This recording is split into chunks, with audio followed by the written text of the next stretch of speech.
MyDoma Studio is your complete designer toolkit. You know this, right? MyDoma makes it easy to streamline your processes, track your projects, communicate with clients, and just get organized. It is created by designers for designers, specifically to address what you need as a design business owner. MyDoma is now together with Studio Designer, and they are the industry-leading solution. With 20,000 plus users, more designers choose their platform than any other. Are you ready to reach the next level of profitability and efficiency? Book a demo with MyDoma Studio today by going to mydomastudio.com/LuAnn. That's mydomastudio.com/LuAnn.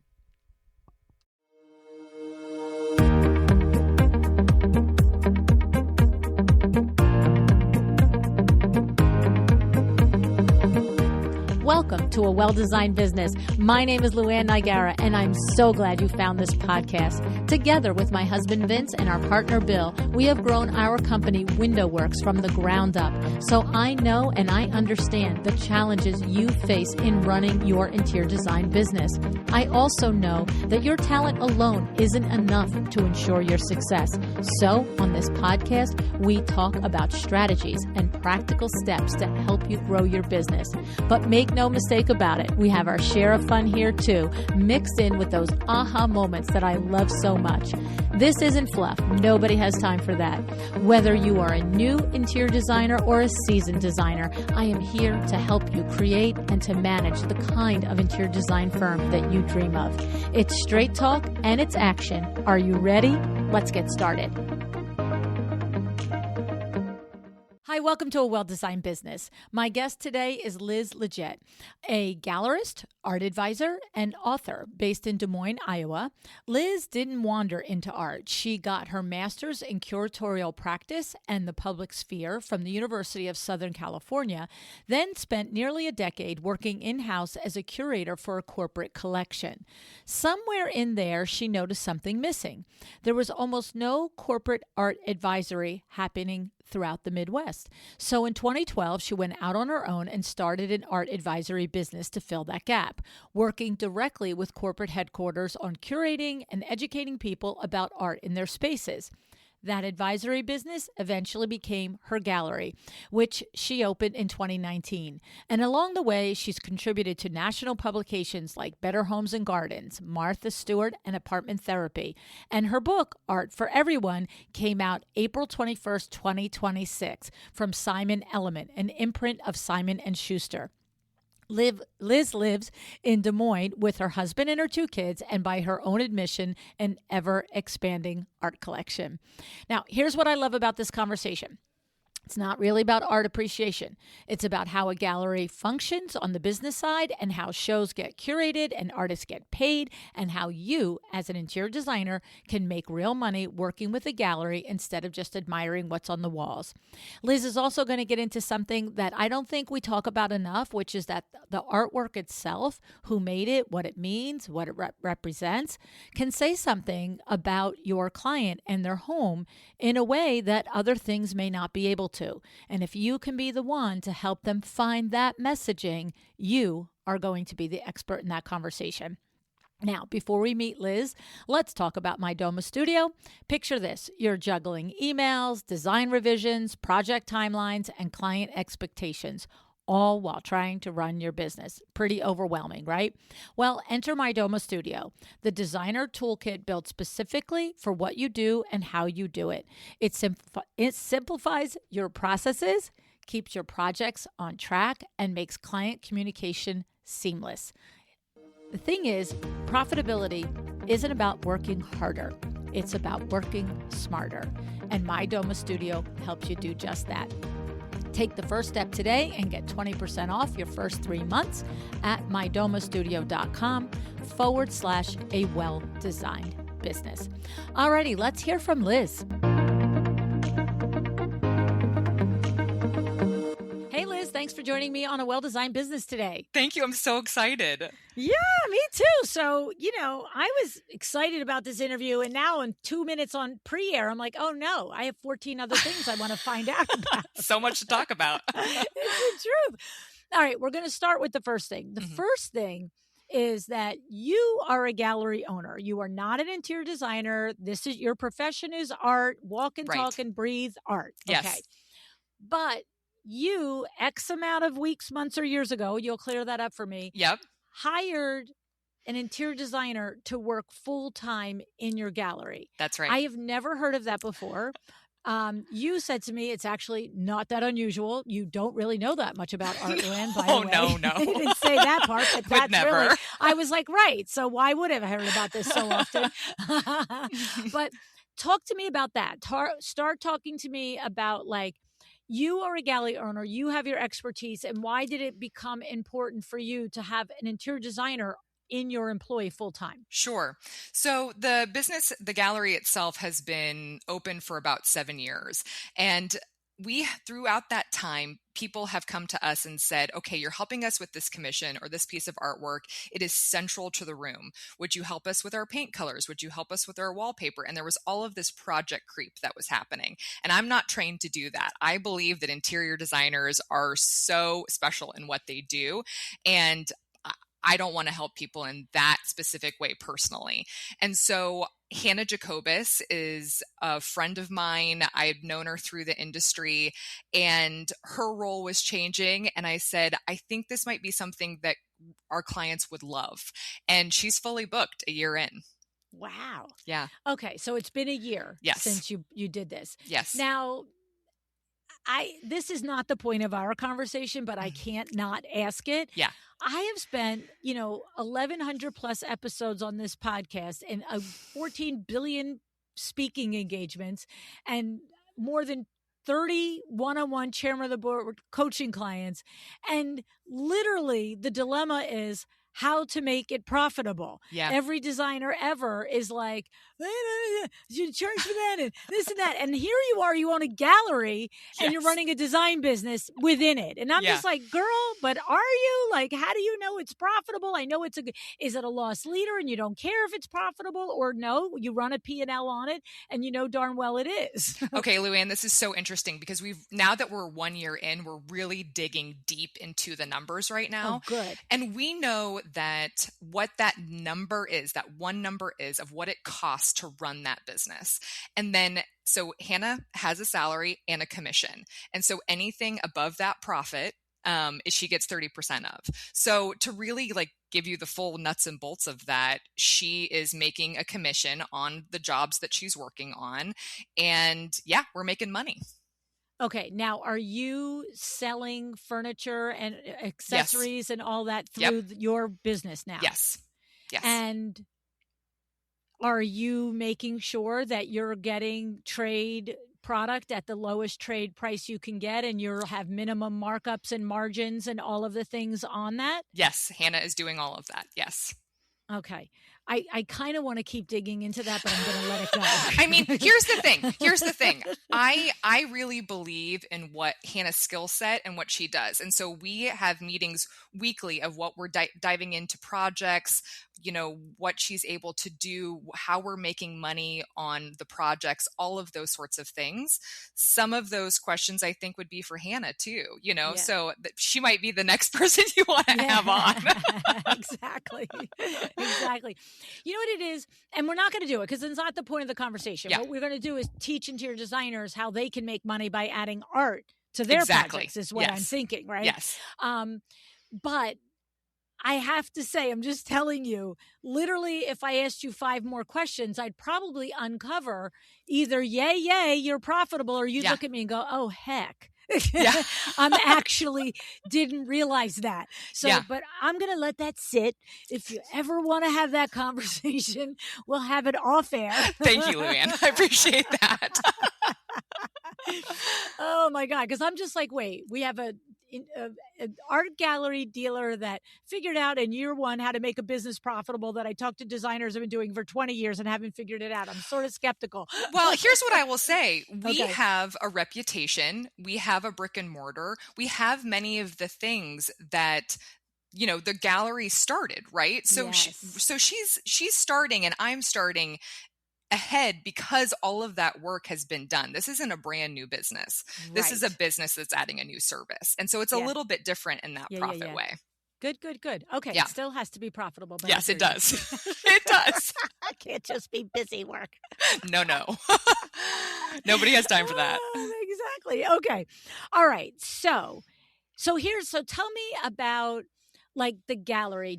Is there a table that needs to be set so I have context that these are, I don't even know. Sure. Is it emerging artists? Is it, are these, my brother is a mover and he was telling us last weekend that sometime over the spring, his job for the day was to move a $92 million Andy Warhol Wow. from Pennsylvania into New York City. Right. And I was like, wait, what? How Yeah. much does that cost? Right. Yes. And so right. like, do we need a table set of your sweet spot of the art that you sell? Like, I don't know. Yeah, I'd love to tell there? you. You Okay, bet. good. Okay, so we have 75 artists from around the world. Wow. And we represent at least 50% women artists. And that's been something that we've been dedicated to since day one because the international average is closer to about 15%. So this is one of kind of our values that we lead from. Additionally, they are emerging in mid-career. So our prices start at $500 and go up to $25,000. Okay. So that kind of gives you that idea of what we're doing. Right. And then with all of our artists, we operate like any other gallery in this regard that we have a 50-50 split. Okay. With the artist. Okay. Mm-hmm. Okay. Interesting. All right. So I guess the next question comes in.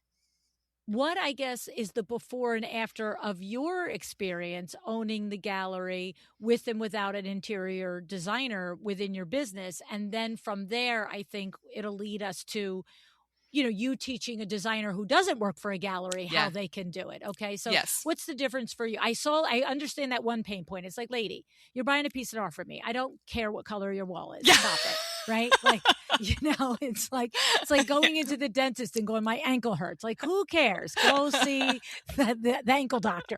Right. So, sure. But what has happened? Like, do you find that you sell more art to people because they feel more comfortable? Like, what are the positives that come for your business? Absolutely. So we were always working with interior designers and we love working with them on a trade program that we have put together. So that still happens even though we've got our own interior designer on hand. Okay. So that continues to go on. But with Hannah, she's bringing in projects that we typically would potentially not have even touched. And so we are being able to work on larger pieces often. We're working on more commissions so that they are specifically tailored to the room. And it's a really exciting thing for an artist specifically to be able to put their artwork into a highly well-designed room. Yes. And that's not always happening, right? So because I would say probably 75% of our clients are people just buying it for their homes. So whether they have an interior designer or not. And that's something that we really are focusing more on because of now working with interior designers more. You hit on a shared realization or pain point that I had at WindowWorks for all the years. It's like, I can design you the most amazing drapery with Roman shades and coordinating trim and tassels and valances and all that, but your stupid Barca lounger is still going to be sitting right there. It's like, okay.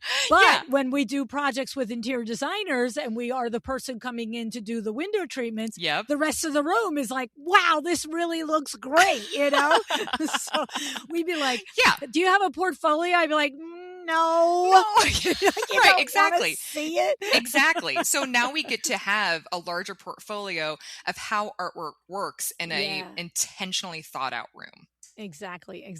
Okay. So talk to me about your trade program. So when you started your gallery, Liz, did you automatically know that designers would be a valid partner stream for you, or did it happen organically? Or were you like, who else sells things to the same people that I sell things to?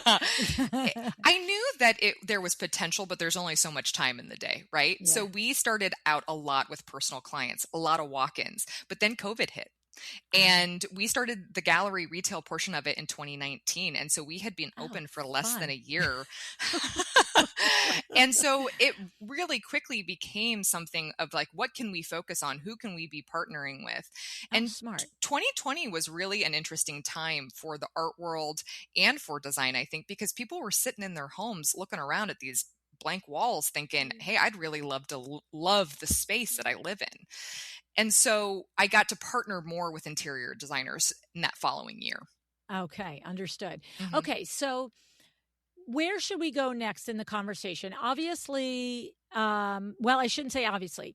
Is it the type of thing where you are in Des Moines, Iowa? Yep. And is it the type of thing, if I'm a designer listening Florida, listen, I'm going to teach you what to do and how to go and approach your gallery local, or no, you can come and call on me as well. I do work with designers from around the country. So I just want to understand that before I take the conversation into the questions of how to work. Yes, we work with designers from around the country, and they send us photos, measurements, and all of that. And then we send them recommendations, and sometimes it works. Okay. So now let's just get to what are the core principles, agreements, watch out fors that you, after all these years of having your gallery and working with designers, you feel like if you're a designer listening, whether you come to my gallery or you go to a local one, this is kind of the rules of the road I feel like makes sense for both the gallerist and for the designer. Right. So we have designers come to us, and the first question is, do you have a trade program? And typically for most galleries, at least that I have seen, it's somewhere between 15 and 20%. So the interior designer is charging the client the full price of the artwork, not marking up in most cases, to our knowledge. But then they are making that 15 or 20% because they have that relationship and they have that eye that they're being able to use. So like any other furniture or anything like that, but no markup. Right. Okay. Now it's interesting that you are specific to point that out twice, no markup. Is that because the art world and its clients will not handle it? Is it just because people just don't do it? I don't know why. Like why is that a specific call out? Specifically for artists, their market and messing with it in that way is kind of a no-no, I would say. So basically, we're never going to do huge discounts. You're never going to get 50% discount on a piece of artwork because we don't want to do that to the artist markup or market, excuse me. But in reverse of that, if you throw it up and then later a client tries to go and sell the piece on secondhand and they're like, it was never worth that. That really comes back to the interior designer making that a new price for an artist that doesn't warrant that. Oh, that's interesting. That's an interesting thing. Okay, that makes complete sense.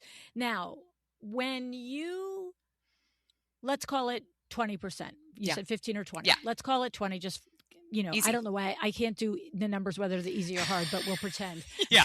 Okay. When you express that the artist is getting 50-50, or if you mark it down 20 to the designer, are they getting 50-50 of the 80 left for you, or is somebody giving that extra money over to the artist somehow? So that depends on the gallery, but we really truly believe that we want to pay artists. So we give them the full 50% of the retail value that they were promised, and we take the cut. Oh, that's interesting. Because one day you might sell that particular artist's work to a retail consumer, and if that piece was $1,000, they expect to get $500. But if the next day a designer walks in and buys a different piece of theirs that was $1,000, you don't feel like they should get $400. They still get $500. We continue to give them $500. Now, we are a little bit unusual in that regard. This is more just my values and ethics that I believe in. Yeah. I like that in the sense that we don't need to make every dollar every day on every client, right? We need to make everybody happy and keep it rolling. That's right. Because the more everybody feels honored, the more we all keep making money, correct? Exactly. And, the trust relationship between a gallery and an artist is so important. And what has happened through the years is that galleries have not treated artists well. There's been a lot of robbing Peter to pay Paul. people are 75 artists are sending their work to Des Moines, Iowa. Some of them have never been here before. Yeah. And so there's a lot of trust that we're taking care of that artwork, that we haven't actually sold it, that it's still there. What has happened in some cases is that a gallery will sell a work and then not tell the artist. Oh my God, that's horrible. It's awful. It's awful. It's awful. So we are trying to be the antithesis of that. Wait, and they just keep saying, didn't sell it yet. Sorry, Bob. Yep, exactly. Until a month where they have a little bit of profit and they can pay the artist. LuAnn, it has happened from more than I care to tell you. It's awful. And so the trust relationship is so important to us because we understand that sending your work that has a little bit of your soul in it off to the Midwest. It's like putting your kid on a plane, right? That's right. Right. That's exactly right. There's a little risk to that, and we respect that. And so we want to make sure that we are the first to pay our artists on the first of every business day of the month. And, things like that they absolutely know what we have in stock, what's in inventory. Wow. You can scam anything. You can figure out a scam around any blasted thing ever, I know can't you? Yeah, it's absolutely right. And it's happened too long in the art world. People sit up at night and try and think of this stuff, right? Yeah. And it's why some artists don't want to work with galleries because they've heard these horror stories. And so I really believe that our reputation lifts us up and makes other artists want to work with us. It's good business. Now, when you say that you've got, more than 75 designers, artists represented, does that mean that, like, at any given time, I'm going to see art from 75 different people at one time in your gallery? Or it's like, LuAnn, you know what? It's rotating. I've got 60 pieces. There's, one month I might have 5 from one guy and 3 from another woman, but their aesthetic, their type of thing that if, Hannah's got a sale or you have a walk-in client, you could go to this person for more content. Like, what does that work? A little bit of both. So we have a show every single month, and we have all of our artists are in at least one group show a year. We have 850 pieces of work in our inventory right now in our inventory room. And we have about 50 on display in the actual gallery space. So, that means 800 are in inventory in the back room, not on display, but we have access to them.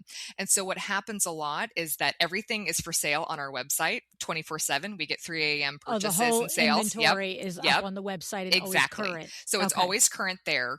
But we also have people walk in and say, hey, here's on my cell phone a photo of my room. I'm looking for a piece. And that's when we go in the back with them and start pulling things. Interesting. It's complicated, Liz. It is complicated. It's a messy business. Yeah, it can be. It can be. And here comes my business coach head. I'm like, wait, how many millions of dollars do you have insurance on your place? Like, you don't have to tell me, but no, I know it's a lot. Yeah, the insurance is high. Yeah, like that's like something that has to, like, I could see an inexperienced gallery owner making that mistake and carrying $500,000 worth of insurance as opposed to possibly needing $2 or $3 million or $5 million or whatever it could be, right? And we do annual audit on what sort of insurance that we need too. Good. I love that. I'm so glad that you do that. Yeah. Okay. Now, is it the type of thing where, like, I guess for an interior designer, when they are out in the wild and they are in a project and they are thinking about placing art in someone's home, is it the type of thing where it's kind of like, I know when I was doing window treatments, I would, get the lay of the land, kind of get the point of view of the client and what they the end result that they wanted to get in the home. But like, if we were looking at a full window treatment project for a 5 or an 8 or 10,000 square foot home, I'm like, yeah, if we can do some roller shades in some of the guest bedrooms and stuff so that we can save some dollars for the draperies in the primary bedroom, we're going to do that. And if I find out you got enough dough for all of it, I'm your girl. Exactly. So is that the same approach that, like, you would rather have a designer have a wherewithal, a point of view that, why not get a $500 piece of art that is one of a kind by a true artist besides going on Wayfair and getting nonsense, right? Yeah, exactly. Yeah. So what we are seeing sometimes, and again, I have so much respect for interior designers, but we all know that something comes last, right? Yeah, And yeah, that yeah. means the budget You're is probably after nil. us. Yeah. Yeah, exactly. We At least definitely are. you can't shower behind your artwork with your neighbors. So that's so true. So you get it. And what's happening is that they'll go and buy maybe a $500 or $600 print on Wayfair or something along those lines. Yeah. But what's happening is like you have such a stunning space that you've been so intentional and put a lot of money and time into, and then you're going to put a print up on Wayfair. I think what people really need is a larger education about what is actually available and out there, and that you don't have to be a multimillionaire to start buying original artwork. And it's not going to be this absolute insane price point every single time. You certainly can go there. You've got $92 million Warhols, right? Exactly. But also there's $1,500 30 by 40s that you absolutely can find room in the budget for. Yeah. And I have to say, I'm sure you have seen this borne out, but to me, it is. We keep using the window treatment analogy because it's the same thing. Like I was just in a conversation with a bunch of designers in the last couple of weeks, and they were like, oh, I really can't get my clients to go for custom window treatments. And I'm like, so what are you doing now? Oh, well, we'll get it at, West Elm or Pottery Barn or whatever. And the thing about it is, to me, I'm just like, if you could sell a Pottery Barn drape, you can sell a custom drape, because I agree. The Pottery Barn drape isn't cheap. Yeah. It's not like the Pottery Barn drape is $100. Exactly. It's $600, $700, $800. And then it might need some tailoring. Yeah, well, and that's the thing. It's $600, $800. You need another couple of $100 for a rod. Yeah. And you're right. It either isn't going to fit right, or you're paying some, dry cleaner to hem it. Yep. Okay. And you're still $1,000 or $1,250 in. I know. And I'm just like, and for $2,000, they could have it exactly in the right color, That's in the right size, and the right fullness. And it's going to last for 15 years. You know what I'm saying? Like, we're not talking about, well, like you can go on the aisle of a box store and get a blind for $40. Yeah. It will have 9,000 slats on it instead of the 50 that it needs. Right. The valance will fall off every day of the week, and you can be sure that the wand control is going to break. Okay. But it's $40, and if you're going to live, if it's your kid's dorm or apartment, the alternative is $800 for the custom blind. Right. I have more respect for that decision than the $1,500 ready-made drape versus the $2,500, custom made drape. I really do. I do. It's, what's that phrase? Dollar short, penny foolish, or whatever that is. That's exactly what that is to me. Exactly.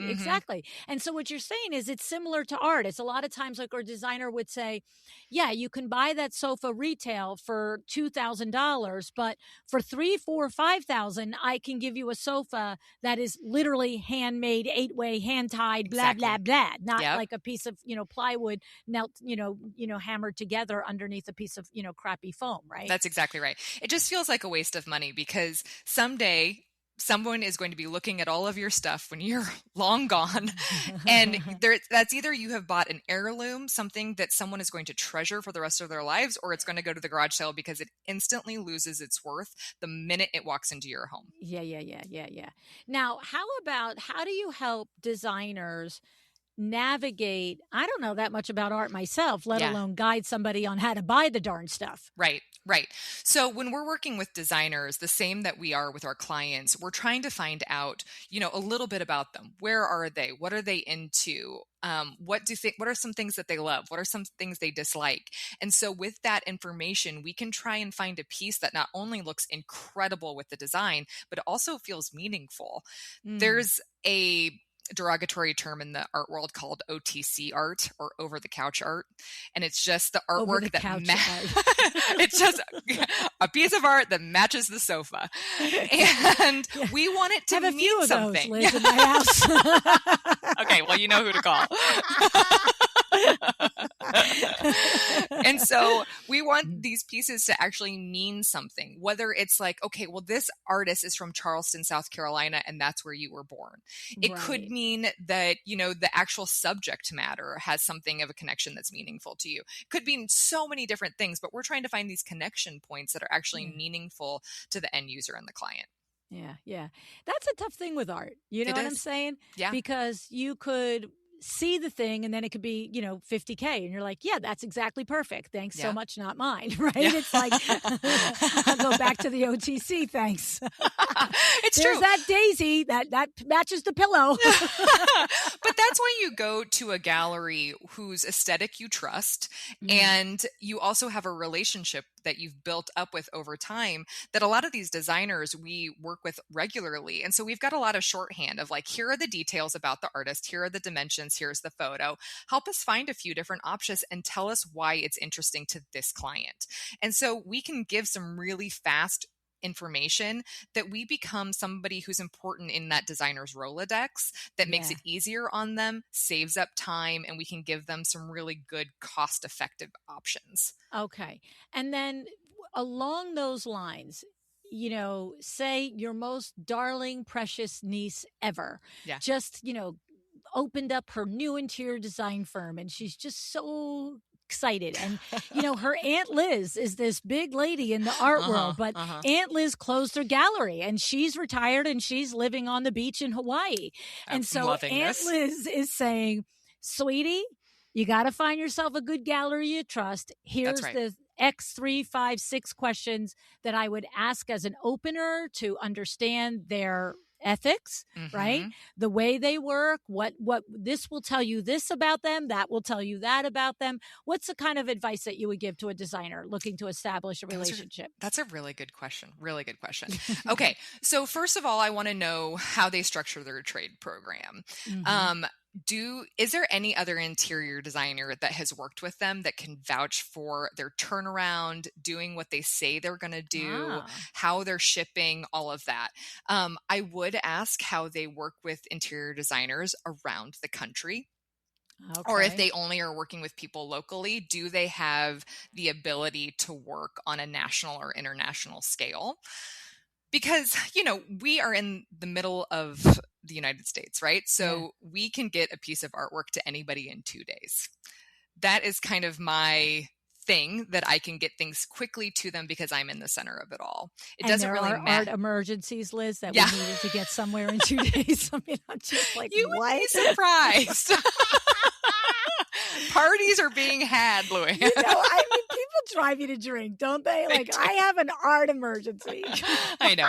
I say I'm not saving lives all the time, but my best friend's a doctor, and she's like, that must be nice for you. Yeah, right. But I can hear it. I can hear it. Yeah, exactly. We didn't want to do the art. Now I see the big gaping spot, and it could be the designer with a photograph session, or it could photo be the shoots. consumer, That happens all the time. Yeah. Yes. Okay. So anyway, all of that to say, and then also I want to know who their roster is. And I really want to have a full understanding of what their look and aesthetic is, because that story should really come to light by looking at a full breadth of their roster. So what do you mean by that? Like, am I going to look at the roster and I'm going to look for depth of experience as an artist creating art? Am I going to am I looking for like you as a gallery to have an aesthetic point of view? So if I'm not necessarily coming to you for Italian Renaissance, I'm coming to you for figurative, or I don't even know what the hell I'm talking about. Yes, of course. Right? Yes. So, but that's it. I would think as a gallery, you would have like one, everything for everybody, but you don't. You get known for an aesthetic. Right. I mean, I have 75 artists, and so I want diversity in both who our artists are and their medium and style. So I'm looking at, when I'm pulling together as a curator, as a gallerist, I am trying to bring in a full breadth. But together, I want to make sure that we have clients that have purchased over 40 pieces from us. Okay. And so I want our clients to be able to say, I'm going to buy one of each of every one of these artists, and it's going to together tell a full story. And when I'm doing these group shows on a monthly basis, not every artist is in every show. I have 7 or 8 in every show, but I want them to be able to come together and be able to tell fuller stories that have conversations with this artwork. So I have to think about how all of our artists go together. Interesting. So if I were going to make a pretty basic analogy, is it something like, say daisies are the thing, right? Yeah. Like, I know that's way too small of a category. Yeah. But now we have one artist who does daisies on oil, one artist who does daisies in charcoal, one artist who does daisies abstract. Is that the type of a thing that you're talking about? It's all different mediums, but there's a through line in the aesthetic or the not necessarily subject matter like that. That's too tiny. Yes. But is that what you're saying? I would say yes, ish. So there is a through line, and I would say for us, it's a joyful, colorful aesthetic. Now, what you may or may not see are some darker black and whites from time to time, but we are not looking for specifically the moodier, intenser. That's not to say that artists from time to time don't make something that's a little moody and intense. But on the whole, I'm looking for artists that have a joyful, colorful aesthetic, and it makes me feel something. And so that's what I'm looking for through all of our artists. Got it. So we don't really care if it's babies or daisies or horses. It's joyful color. It's the feeling. Yeah, it's the feeling. And, there are lots of, I'll say one other gallery here in town does a wonderful job at curating regional landscapes. Okay. That's not us. And so I think that you should have not only us in your back pocket, but probably 4 or 5 galleries that, depending on the client and the style, that's who you're going to be going to for that look. Understood. That makes sense. Okay. So it's kind of like, I don't know, like brands, like furniture brands, right? It's not all just cookie cutter. There's 40 different sofas, but there's a feeling to, you can identify a brand. Okay. Makes total sense. Yes. Okay. So we should ask for references of other designers that we've worked with. We should ask what the specifics are, if they have a trade program and what the specifics are. We should ask, do they work only locally or do they work nationally? And we should ask some information about their artist roster and the point of view or the aesthetic that is their thing. Exactly. Perfect recap. Okay. Perfect. All right.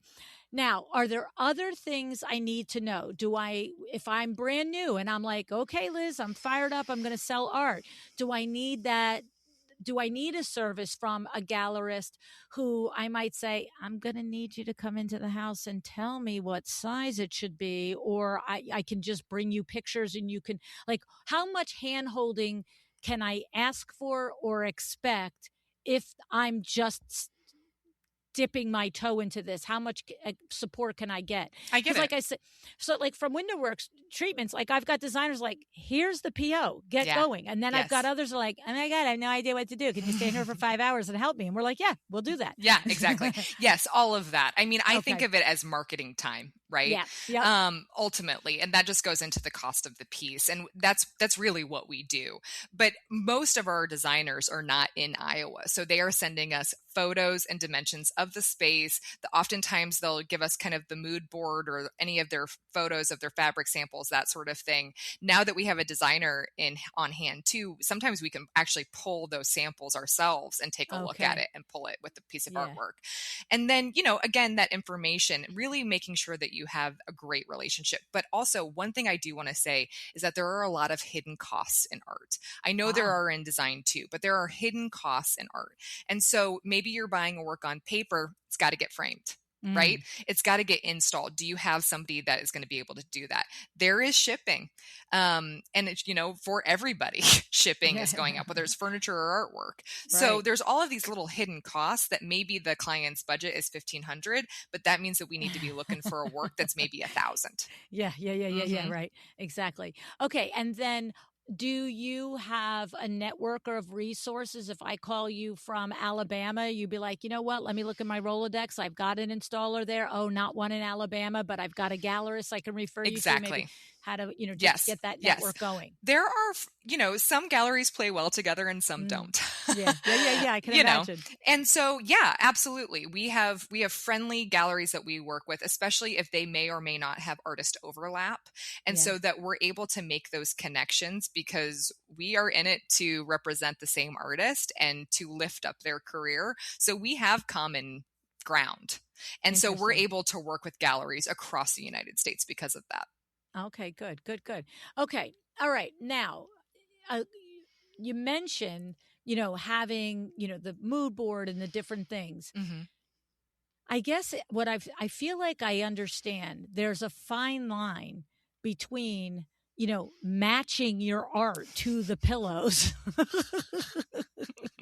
as if we are at the aisle in the box store Yeah. versus, some artistic license there. Yeah. And do you find that designers instinctively understand that, or that they have to sort of be broken of, no, we're not looking for every color in the painting to be the same colors as the colors in the rug, or you're like, I don't really care, and sometimes it works and sometimes it doesn't?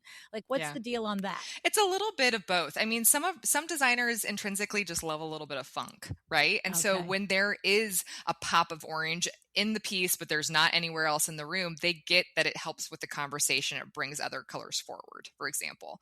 They understand it. Now, sometimes I'm working on a commission and I am literally given a sample of a Schumacher fabric and they say, these are the colors. And I go, okay. Whatever you say.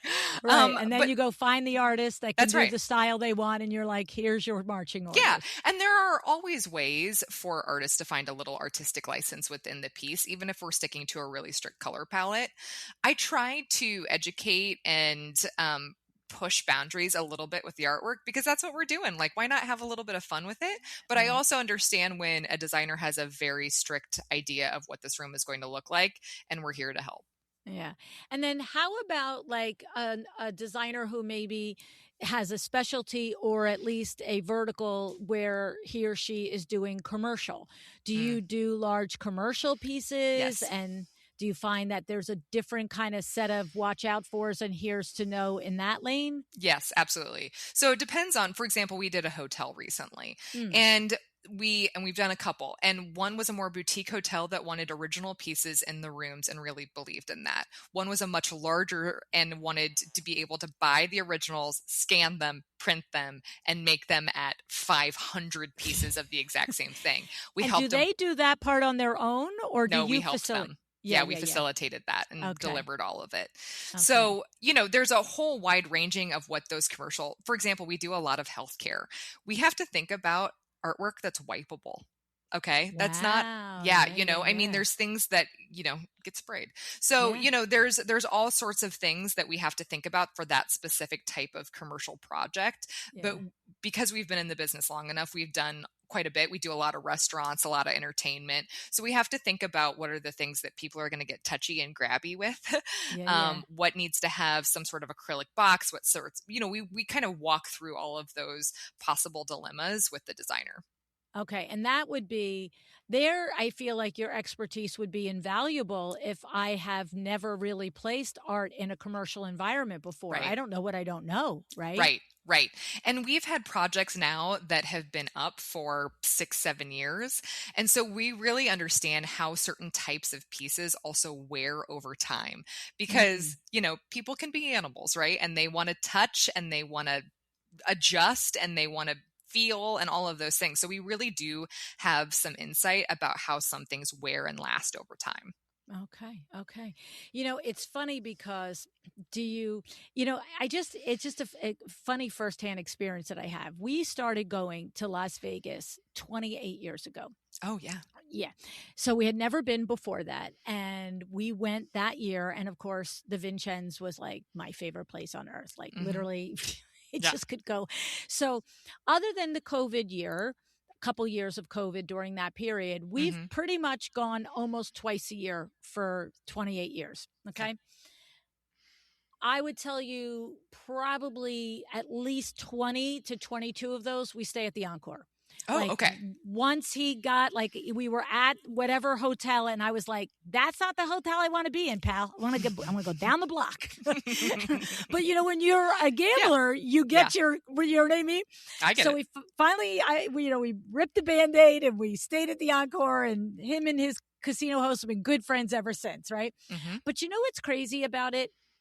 As gorgeous as it is, the rooms, the hotel, very little has changed over 28 years. The rooms have not changed one bit.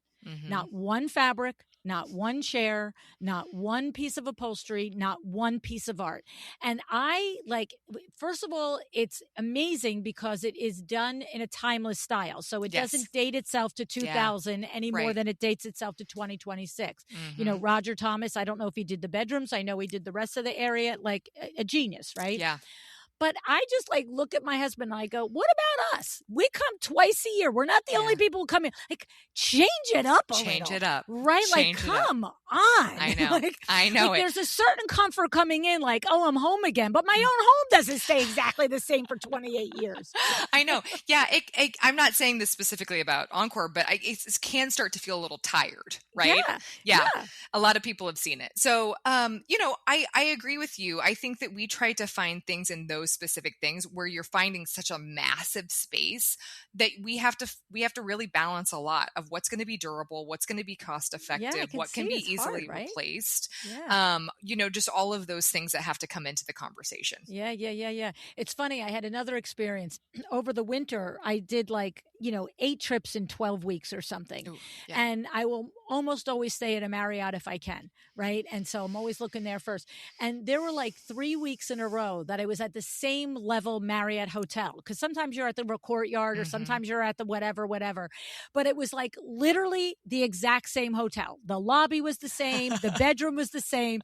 And to your point, I was like, because I was there 3 weeks in a row, I'm like, that's the same OTC. Yeah. I'm like, I didn't have that phrase then, but I literally was like, okay, it's the exact same color sofa. It's the exact same art. Yep. You know what I mean? It was I know. funny. If it ain't broke, you don't notice it if you go once every 2 months. You know, you're barely paying attention. But I was like 3 weeks in a row at the exact same hotel in a different city. And I was just like a time warp. I'm like, it's like, what's going on here?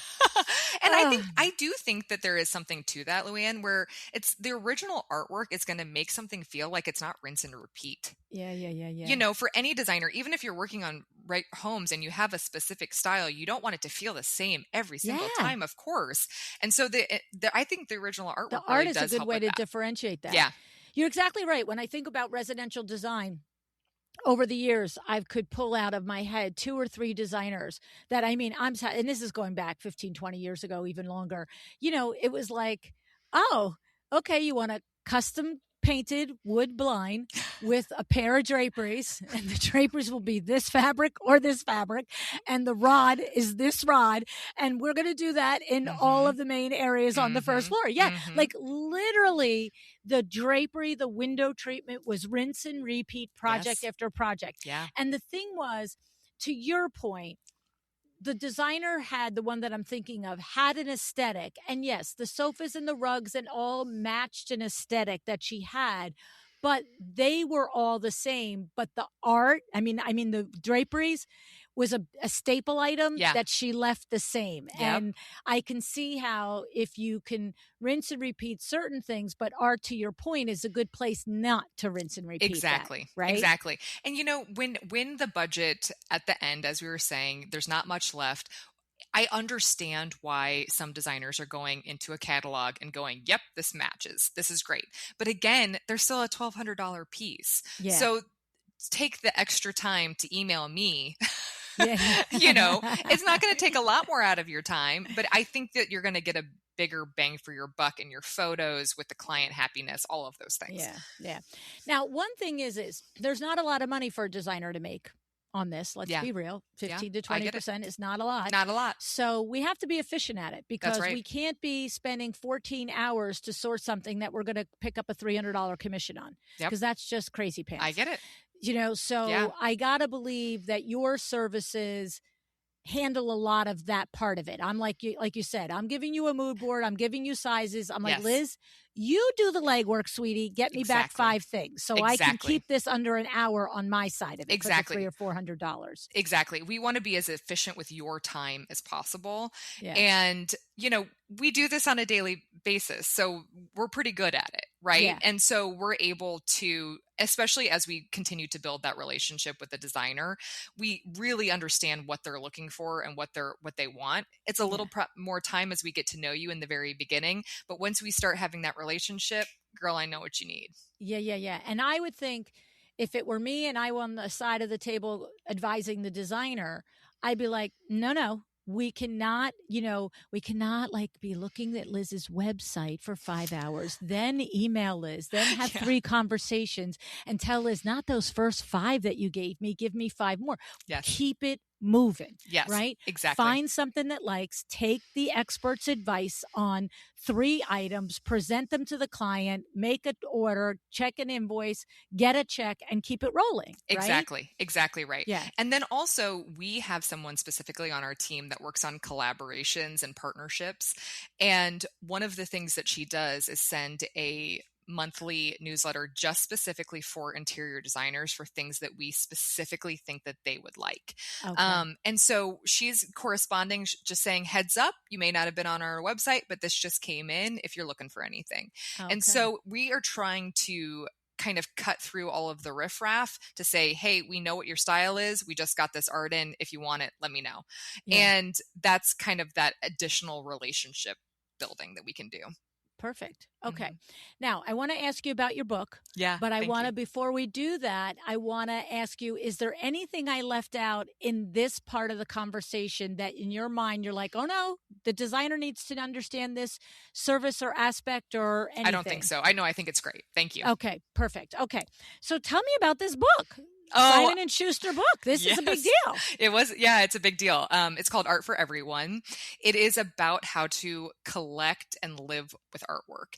And I believe for too long that the art world has made people feel left out, not welcome. And my hope that with both our gallery and with this book, we can be that welcome open door for people to understand that they can live with original artwork. So if I am going to think about this book, what am I like?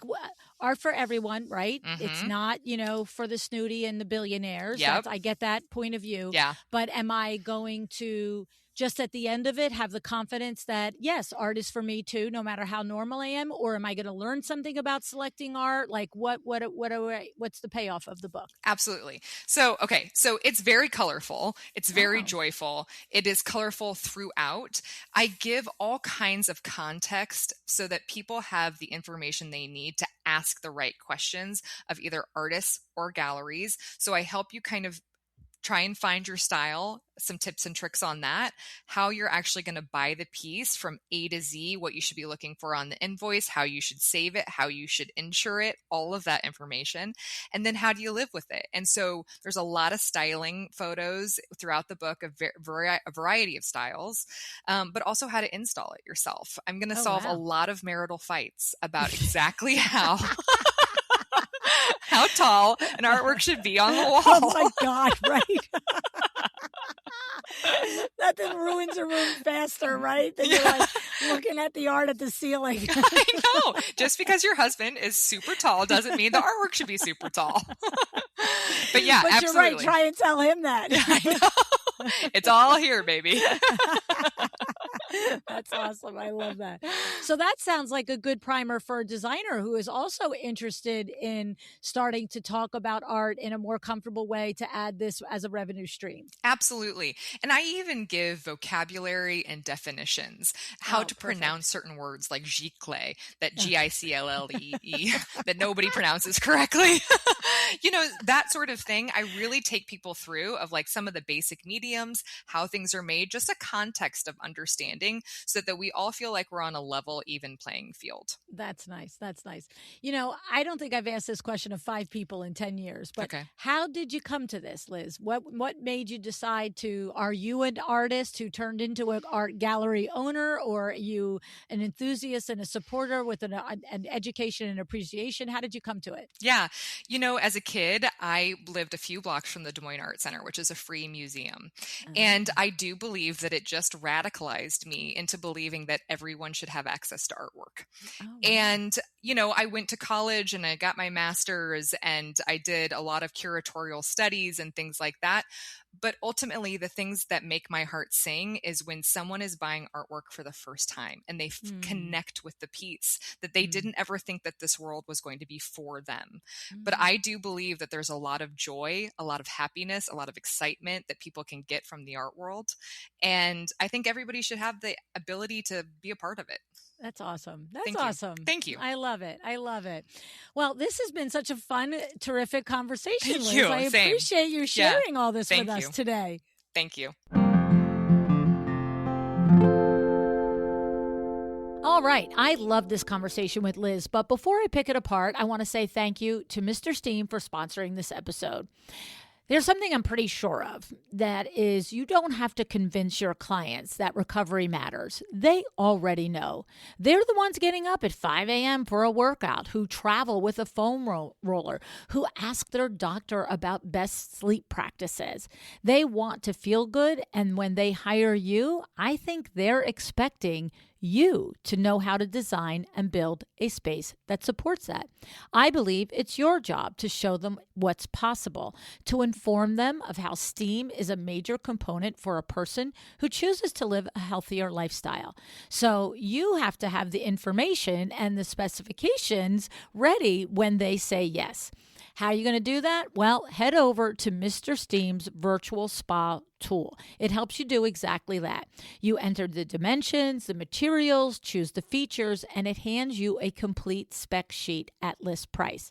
Okay, you don't have to go back and forth. You don't actually have to go into your dealer at this point. And what I'm really suggesting that you do is go play with the tool. First, do a bathroom in your home, then do a bathroom in your mom's house. Like, get used to it. Get an understanding of how it works and what's possible, so that when you have the opportunity, you can be the expert in the room. So, to get access to the virtual spa tool and other resources from Mr. Steam, go to LuAnnNigara.com/Mr. Steam. That's LuAnnNigara.com/Mr. Steam, and the link will be in the notes as well. Okay, let's talk about Liz.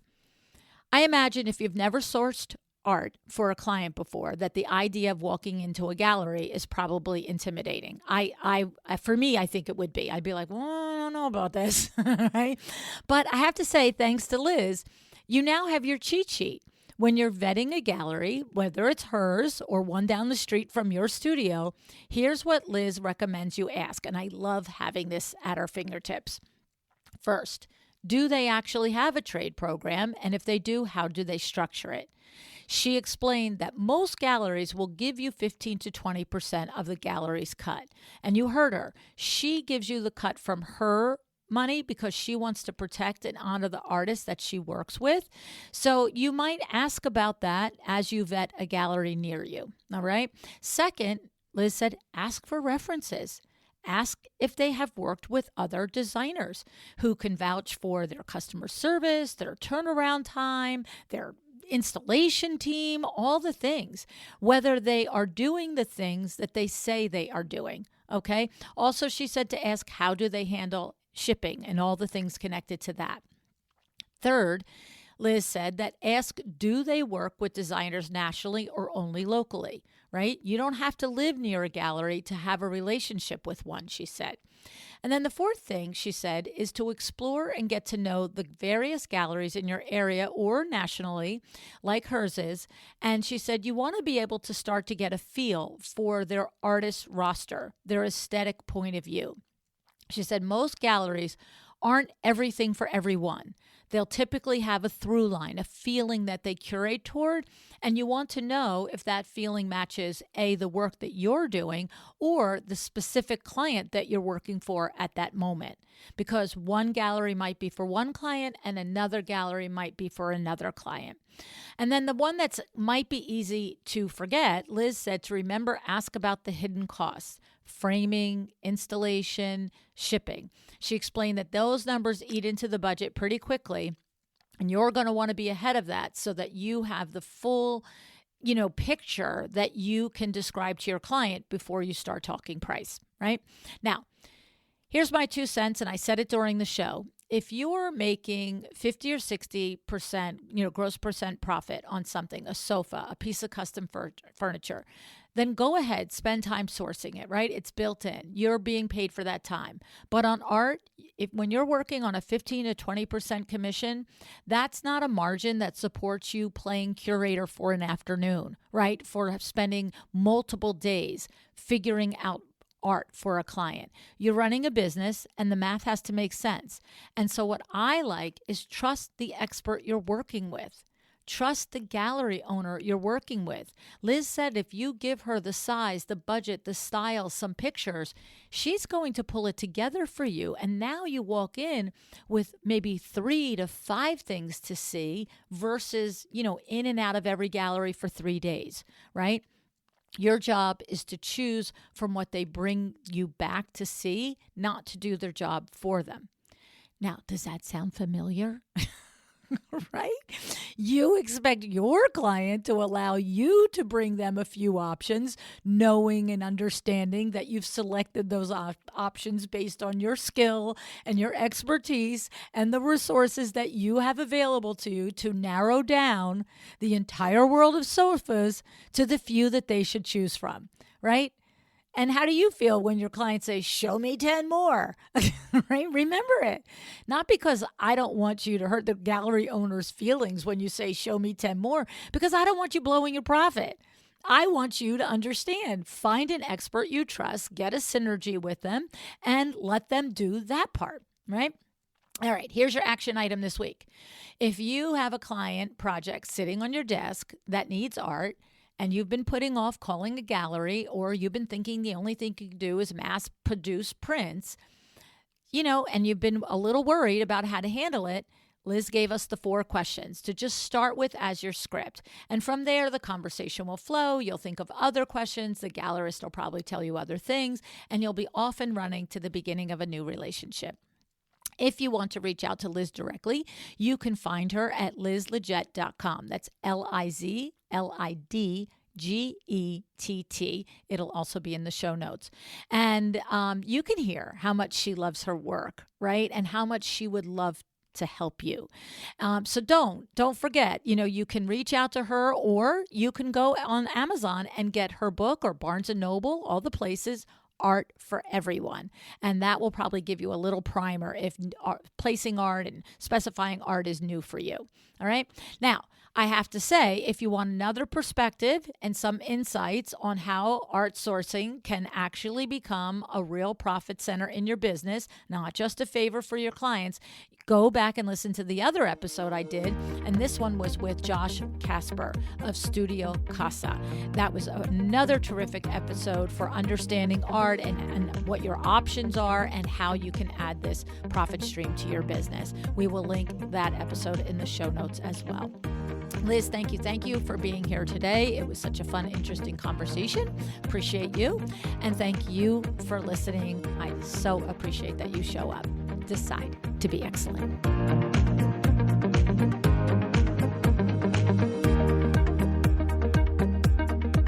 Thank you for joining me today. This podcast is a production of LuAnn Nigara, Inc. If you want to know more about me, my books, or LuAnn University, go to LuAnnNigara.com.